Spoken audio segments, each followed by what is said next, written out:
حضرت عثمان غنی کا واقعہ، مکے بھیجے گئے، حضور نے فرمایا ان سے جا کر بات کرو مخالفوں سے، ہم مکے آ رہے ہیں، ہم نے عمرہ کرنا ہے، مذاکرات کرو، جنگ ونگ نہیں کریں گے، ہم لڑائی وڑائی نہیں کریں گے، ہم صرف آئیں گے اور نماز پڑھ کے چلے جائیں گے، عمرہ کریں گے، طواف کریں گے، جو رسم حج ہوتا ہے ادا کریں گے، عمرہ کر کے ہم چلے جائیں گے۔ تو ہمارے آنے کا جو مقصد ہے باجماعت آنے کا، لڑائی جھگڑا نہیں ہے، پیسفلی آ رہے ہیں، عمرہ کریں گے، زیارت کریں گے۔ اور حضرت عثمان گئے بات کرنے کے لیے۔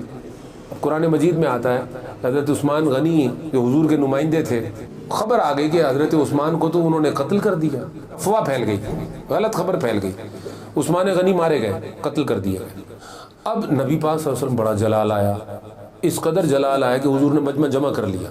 سارے صحابہ کرام کو، 1400 صحابہ، تمام کے تمام جناب صحابہ کو جمع کر کے آپ نے فرمایا کہ میں تو اب عثمان کے قتل کا بدلہ لوں گا ہی لوں گا، تو تم عثمان کے قتل کا بدلہ لینے کے لیے بیعت کرتے ہو میرے ہاتھ پر؟ سب نے کہا حضور حاضر ہیں، آپ کے ساتھ لڑیں گے۔ آپ نے فرمایا لو پھر یہ عثمان کا ہاتھ ہے، اب یہ جو عثمان کا ہاتھ ہے، میں اس ہاتھ، اپنے ہاتھ پر عثمان کی بیعت لے رہا ہوں، اپنے ہاتھ کو قائم مقام بنایا عثمان کا، ٹھیک ہے، تھا حضور کا ہی، وہ دست حضور کا ہی تھا، مگر قائم مقام بنا۔ اب چونکہ نبی پاک صلی اللہ علیہ وسلم کی زبان سے خدا بولتا ہے، لہذا اس عمل میں رب کی مرضی بھی شامل، رب فرما رہا ہے قائم مقام بناؤ۔ اب وہ جو ہاتھ بنایا، تو میں اب اس میں سے ایک عجیب بات کرنے لگا ہوں، وہ صحابہ کرام ہو یا حضور کی ذات ہو، یہ معاملہ عمر بھر چلتا رہا، آج بھی چل رہا ہے۔ میں کہتا ہوں کہ کبھی تو نمائندہ صحابی بنتا ہے حضور کا، کبھی حضور اپنی ذات سے اظہار کرتے ہیں صحابی کا، کبھی صحابی اظہار کرتا ہے حضور کا۔ جب صحابی آگے جا کر بیعت لیتا ہے حضور کی طرف سے، تو کہتا ہے یہ میرا ہاتھ ہے، مگر بیعت کرو محمد کی۔ صحابی کے ہاتھ میں حضور ہوتے ہیں، اور یہاں معاملہ پیچھے گیا ہے۔ حضرت عثمان وہاں شہید ہوئے، اب حضور کہہ رہے ہیں شہید کہاں ہوا ہے،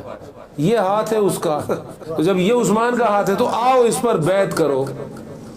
سب تمام صحابہ۔ اب جو حضرت عثمان غنی کی خلافت کے حوالے سے پریشان ہوتے ہیں نا لوگ، ان کو یہی اہل سنت جواب دیتے ہیں، خدا کے بندو، عثمان کی بیعت تو پہلے محمد الرسول اللہ اپنے ہاتھ پر لے چکے،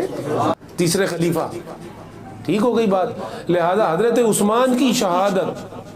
اور آپ کو مظلومانہ طریقے سے قتل کرنے کے بعد مسلمانوں میں وہ فتنے پیدا ہوئے جو آج بھی ختم نہیں ہوئے۔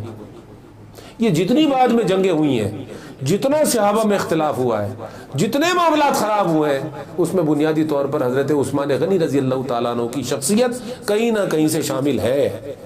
یا تو ان کی خلافت پر سوالات ہوئے، یا ان کے فیصلوں پر سوالات ہوئے،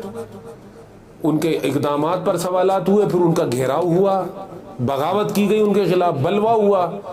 پھر ان کو بلوے کے اندر شہید کیا گیا، قاتل گم ہو گئے، اندر کھو گئے، مطلب کسی ایک آدمی نے اس قتل کی ذمہ داری نہ لی، پوری جماعت نے لی۔ سمجھ آ رہی بات کی؟ اس قتل کے بعد اور اس شہادت کے بعد پھر مسلمانوں کی جو وحدت تھی نا، وہ کبھی وحدت میں ایسی صورت میں ظاہر کبھی نہ ہو سکی۔ تو وہ اصل میں جلالت اس لیے ہے رب تبارک و تعالیٰ کو کہ حضور فرما رہے ہیں یہ عثمان کا ہاتھ ہے، تو اب عثمان کی توہین حضور کی ہوئی کہ نہ ہوئی؟ عثمان کا انکار حضور کا ہوا کہ نہ ہوا؟ تو اب تمام صحابہ نے حضرت عثمان غنی کی بیعت لی حضور کے ہاتھ پر۔ اچھا، حضور بھی جانتے تھے کہ وہ قتل ہوئے نہیں ہیں، ہے خبر ہی، قتل ہوئے تو نہیں تھے نا، تھے تو حیات ہی، اور اللہ بھی جانتا تھا کہ بھئی وہ شہید نہیں ہوئے ہیں، تو آپ یہ بیعت کیوں لے رہے ہیں؟ تو اللہ پاک نے بھی بیعت روکی نہیں، بلکہ اس غلط خبر پر جو بظاہر آ گئی تھی غلط، نبی پاک صلی اللہ علیہ وسلم نے جو قانون پاس کیا، ان الذین یبایعونک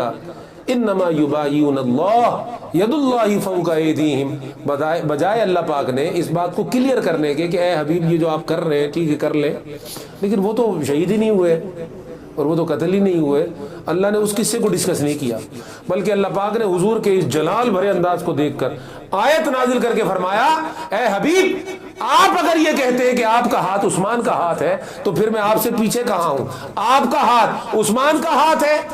اور میں کہتا ہوں کہ تیرا ہاتھ میرا ہاتھ ہے، ید اللہ فوق ایدیہم، وہ جو آپ کے ہاتھ پر بیعت کر رہے ہیں اے محمد صلی اللہ علیہ وسلم، وہ آپ کے ہاتھ پر نہیں، وہ خود خدا کے ہاتھ پر بیعت کر رہے ہیں۔ ان کے ہاتھوں کے اوپر اللہ کا ہاتھ ہے، تو اس عمل کے اندر اللہ بھی شامل ہو گیا۔ تو کبھی صحابی اظہار کرتا ہے حضور کا، اور کبھی حضور اظہار بن جاتے ہیں، بولیے نا۔